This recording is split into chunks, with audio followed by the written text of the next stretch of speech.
भगवत कृपा होती है वो सत्संग में पहुंचते हैं महाराज और उसका श्रवण करते हैं। आज आप सारे भाई बहन यहाँ जो बैठे हो, निश्चित रूप से भगवत कृपा आप पे है। मैं एक बात कहा करता हूँ कि सब भगवान की कृपा होगी तब कर लेंगे, लेकिन मैं कहता हूँ कि जब भगवान की कृपा होती है तभी आप लोग सत्संग में आते हो। कृपा तो पहले होती है और सत्संग बाद में मिलता है। तो प्रथम भक्ति संतन कर संगा, दूजी भक्ति मम कथा प्रसंगा। ये पहले प्रकार की जो सबसे पहली नवदा भक्ति में जो भक्ति है वो सत्संग बताया है, और दूसरी राम जी के नाम का गुणगान करना।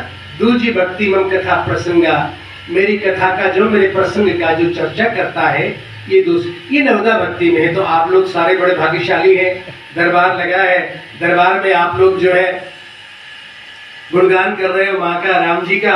तो आइए मैं एक भजन से हाजिरी लगा रहा हूँ, उसके बाद देखेंगे। सब प्रभु के नाम के बिना ये संसार में और कुछ नहीं है।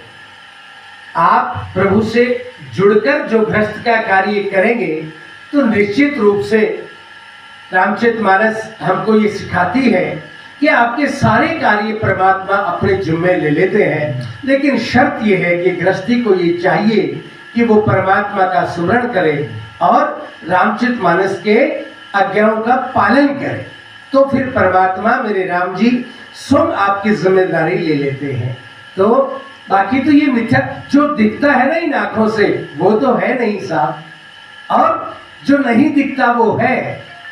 समझ रहे ना मेरी बात को संजय भाई, कि इन आंखों से जो दिखाई नहीं देता वो सत्य है, और जो इन आंखों से जहां तक जो कुछ दिखाई देता है वो मिथ्या है साहब। तो आइए इसी मिथ्यावाद में रहना तो यहीं पड़ेगा, संसार में रहना पड़ेगा साहब। तो संसार में रह के ही परमात्मा से जुड़े, तो परमात्मा का भजन करें, शुभ कर्म करें, परमात्मा कृपा करते हैं। आइए एक भजन के माध्यम से।